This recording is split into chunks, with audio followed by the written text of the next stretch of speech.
ইসলামী আন্দোলনের ব্যাপারে যে আন্তরিকতা তৈরি হয়েছে অল্প দিনের ব্যবধানে আল্লাহর রহমতে আপনাদের দোয়ায় ইসলামী আন্দোলন বাংলাদেশ এবং ইসলাম যেটা আল্লাহ রাসূল সাল্লাল্লাহু আলাইহি ওয়াসাল্লাম নিয়ে আসছিলেন আল্লাহর পক্ষ থেকে, আল্লাহ রাব্বুল আলামিন তাকে পাঠিয়েছিলেন যে শান্তির এই বাহন হিসাবে, সেই শান্তি আল্লাহর রহমতে আমরা দেখতে পাবো। আসলে মানুষ তো আব্বাজান রহমতুল্লাহি আলাইহি কথাটা আমার বারবার মনে পড়ছে। আব্বাজান ঢাকায় বলছিলেন যে আমার আফসোস হয় যে আজকে ইসলাম কি জিনিস এটা আসলে আমি মানুষকে আমরা দেখাতেও পারলাম না, বোঝাতেও পারলাম না, আর এই আফসোস নিয়ে আজকে আমাদের সামনে ঘুমিয়ে আছে। আসলেই দ্বীনি মজলিসে দুনিয়ার ভিতরে সর্বোত্তম জায়গা মসজিদের মধ্যে গুরুত্বপূর্ণ এই বৈঠকে আসার তৌফিক দান করছেন, শুকরিয়া তান বলি আলহামদুলিল্লাহ। আমাদের নায়েবে আমির অল্প সময়ে গুরুত্বপূর্ণ কথা বলছেন। আকুলমান্দ ইশারা বস আস্ত, যে নাকি জ্ঞানী হয় অল্প কথার মাধ্যমে সে পুরো বিষয়টা বুঝতে পারে। আসল মূল ব্যাপারটা হলো এই যে বর্তমানে যে পরিবেশ বাংলাদেশে চলছে, মাঠ কিন্তু এক কথায় ইসলামী আন্দোলনের পক্ষে তৈরি হয়েছে। এখন কথা হলো আল্লাহ রাব্বুল আলামিন কোনো জাতিকেই তার ফল দেয় না যতক্ষণ পর্যন্ত তার সাধ্য শক্তি অনুযায়ী চেষ্টা না করে।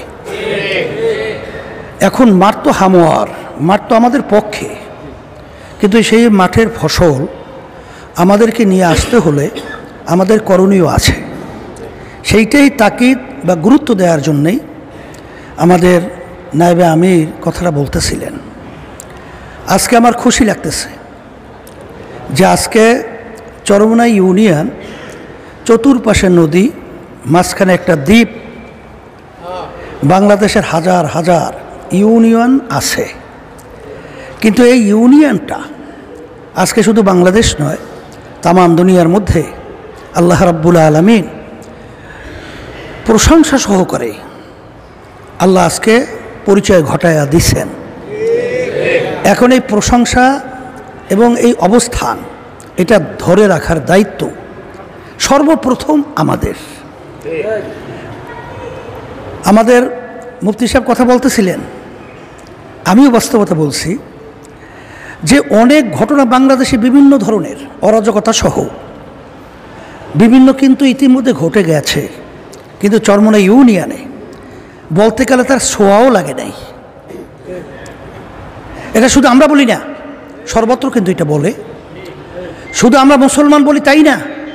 আমি সেদিন চিটাগংয়ে গেছিলাম একটা প্রোগ্রামে, সেখানে আমি বলতেছিলাম যে ইসলামী আন্দোলন বাংলাদেশ এবং অন্যান্য দলগুলোর ভিতরে পার্থক্যটা কি, এটা বুঝাতে যে আমি বলছিলাম যে আজকে দেখেন বাংলাদেশের এই পরিবেশ পরিস্থিতিতে ইসলামী আন্দোলন বাংলাদেশ এবং তার সমস্ত সহযোগী সংগঠনগুলো তারা আজকে সংখ্যালঘু এবং বিজাতিদের তাদের উপাসনালয়, গির্জা, তাদের মন্দির, তাদের জানমাল, ইজ্জতের ব্যাপারে পাহারাদারের দায়িত্ব পালন করতেছে, পাহারা দিতেছে। যখন দেশের ভিতরে প্রশাসন বলতে একেবারে তখন ভেঙে পড়েছিল, তখন রাস্তায় চলা যানজট কঠিন আকার ধারণ করেছে।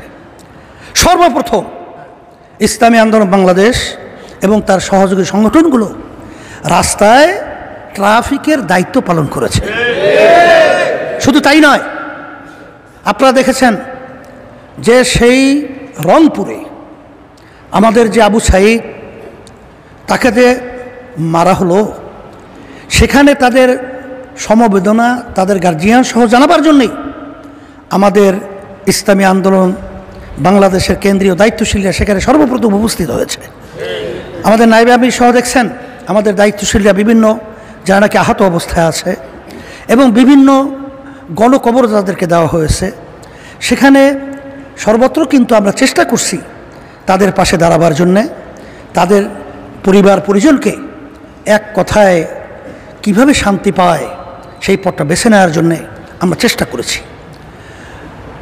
এই কথা বলার মূল আমার লক্ষ্য উদ্দেশ্য হলো যে অন্য দলগুলো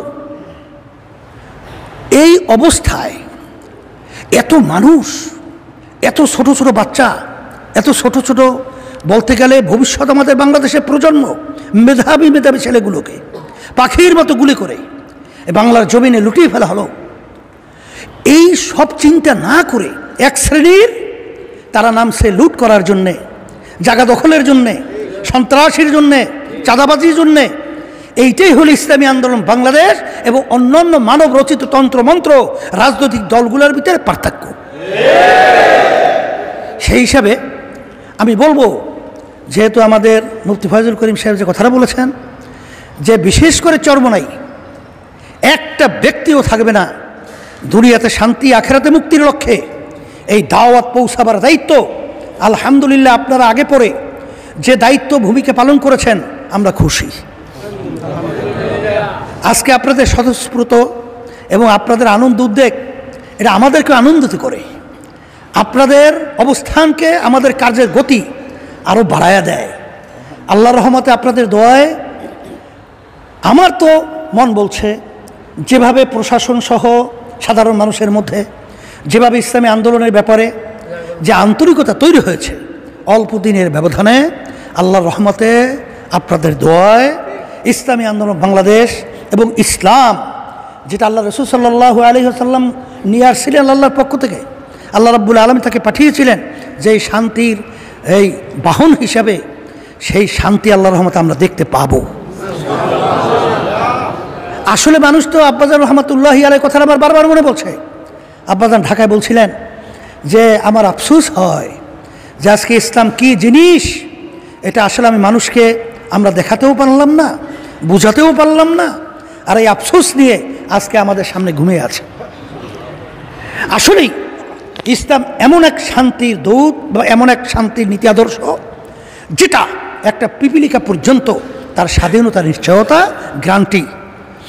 এই নীতি আদর্শ বাদ দিয়ে যারা এই নাকি মানব রচিত তন্ত্র মন্ত্রের পিছনে ঘুরবে, শুধু এই 53 বছর বাংলাদেশের স্বাধীনতায় আমরা দেখেছি এবং আমরা সামনে যদি এর পরিবর্তনের যে চিন্তা না করি এই অবস্থায় আমাদের দেখতে হবে।